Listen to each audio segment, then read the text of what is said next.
அவர்களை பிச்சைக்காரன் என்றும் பிச்சைக்காரனை போல சட்டை அணிபவர் என்றும் சொல்லியும் மிகவும் கீழ்த்தரமாக பேசிய பழனிசாமியை கண்டித்து இந்த ஆர்ப்பாட்டம் நடைபெறுகின்றது. இந்த ஆர்ப்பாட்டத்திற்கு கண்டன ஆர்ப்பாட்டத்தினை இந்த பகுதியினுடைய தலைவர் ஏழுமலை அவர்களும் நம்முடைய பகுதி தலைவர்கள் ராஜமாணிக்கம் அவர்களும் பாபு அவர்களும் அருமை மோடி அரசிற்கு தமிழகத்திலே பாய் விரித்து ரத்தின கம்பளம் விரித்து அவருடைய ஊழலை மறைப்பதற்காக ஒரு இதை காங்கிரஸ் போராட்டம் போராட்டம் போராட்டம் அடுத்தது முற்றுகை போராட்டம் போராட்டம் இது போராட்டம் எடப்பாடியை கண்டிக்கும் போராட்டம் விடமாட்டோம் மன்னிப்பு கேட்கும் வரை விடமாட்டோம்.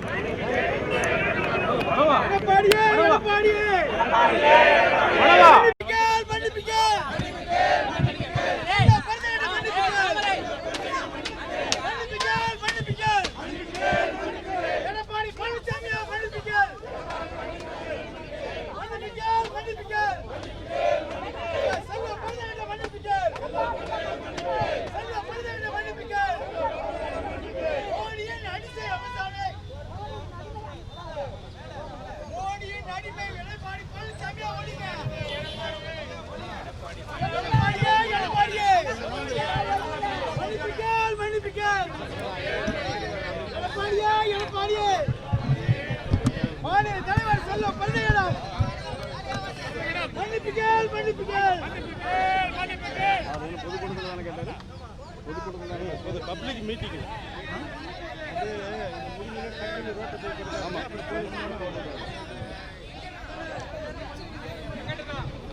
தள்ளி வைக்கிறீங்களா?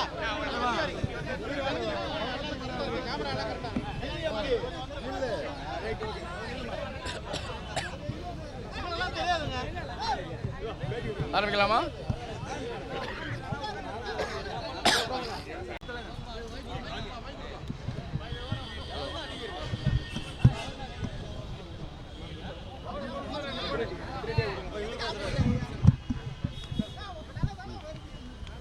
தமிழக தென் சென்னை மத்திய மாவட்ட காங்கிரஸ் கட்சியினுடைய அனைத்து பிரிவுகளும் பகுதி தலைவர்களும் மாவட்ட நிர்வாகிகளும் இந்த போராட்டத்தினை எடப்பாடி பழனிசாமி அவர்களுக்கு எங்களுடைய கண்டனத்தை தெரிவித்துக் கொள்கிறோம்.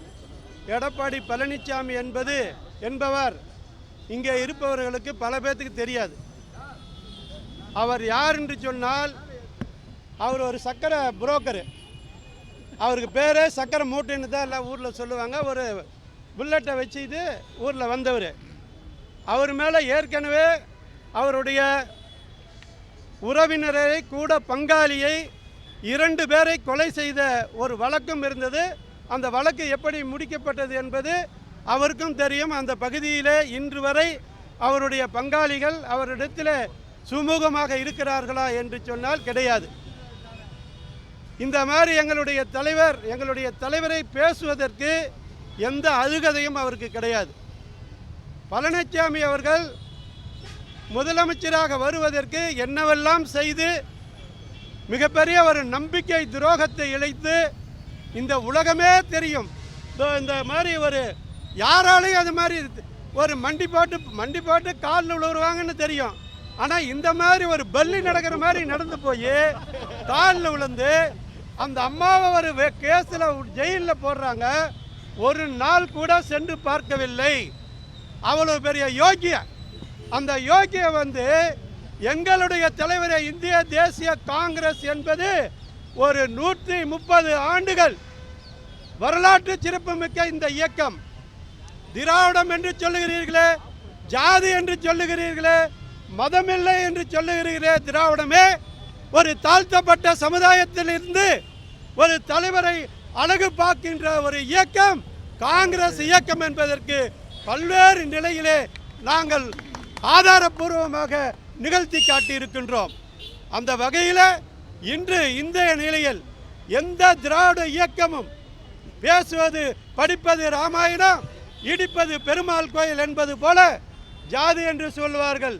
காங்கிரஸ் கட்சியிலே கோயில் அறங்காவலத்துறையினுடைய அமைச்சராக தாழ்த்தப்பட்டவர்களை அன்றே தலைவர் கர்ம வீரர் காமராஜ் அவர்கள் நியமித்து மக்களிடத்திலே அனைவரும் சமம் என்று சொல்லுகிறார்.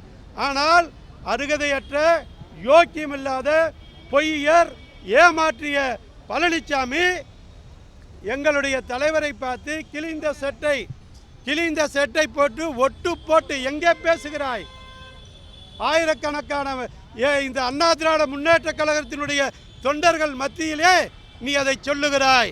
அந்த தோழர்களுக்கு தெரியும் இந்த இரட்டை இலையை யார் காப்பாற்றி கொடுத்தது.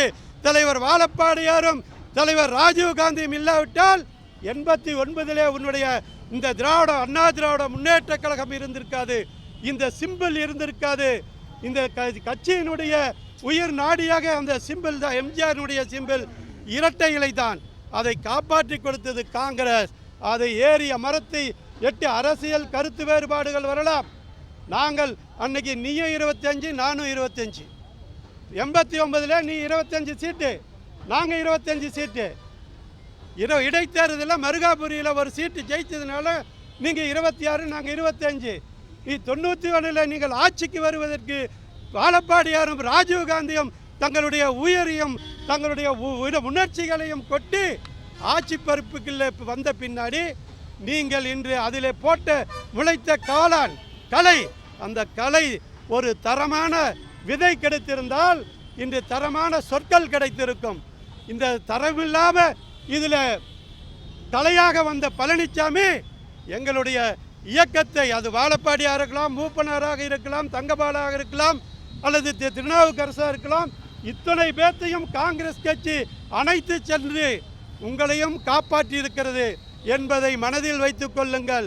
2029 ஆட்சிகள் மாறும், காட்சிகள் மாறும். அப்பொழுது பழனிசாமி எங்கே இருப்பார் என்பதை நீ மனதிலே வைத்துக் கொள்ள வேண்டும்.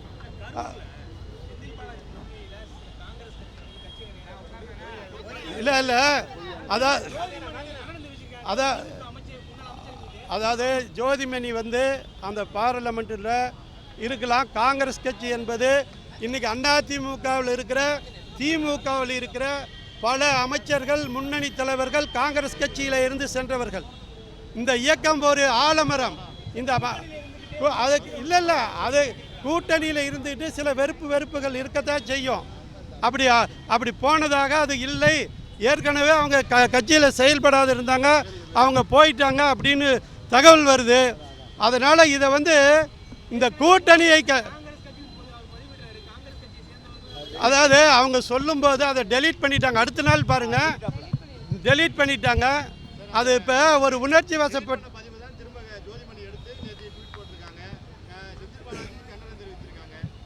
அது அதாவது ஒரு வீட்டில் அண்ணன் தம்பியாக இருக்கிறவனுக்கே பிரச்சனை இருக்குது. இவ்வளோ பெரிய ஆலமரமாக இருக்கிறது சில கருத்து வேறுபாடுகள் இருக்கலாம். அப்படி போகிறதுனால எந்த நஷ்டமும் காங்கிரஸ் கட்சி அடைந்து விடாது. அப்படி சேர்ந்ததுனால அவங்களுக்கு தூக்கி அமைச்சர் பதவி கொடுத்துட போகிறதில்ல, சட்டமன்ற உறுப்பினர் ஆக்க போகிறது இல்லை. அதை பற்றி ஒரு 1000 ஒருவர் போனால் ஜெயலலிதா சொன்ன மாதிரி தான் அதுக்கு பதில்.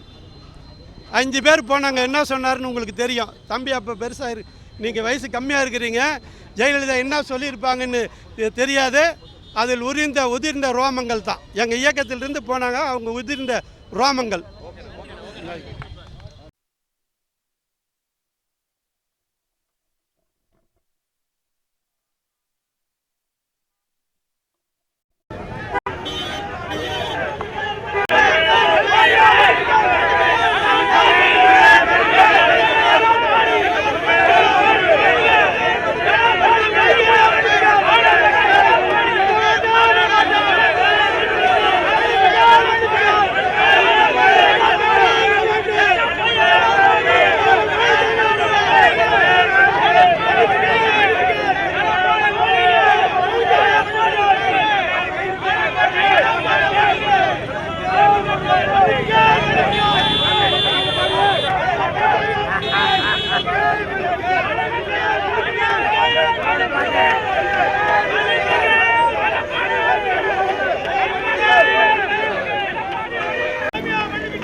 என்ன வேணா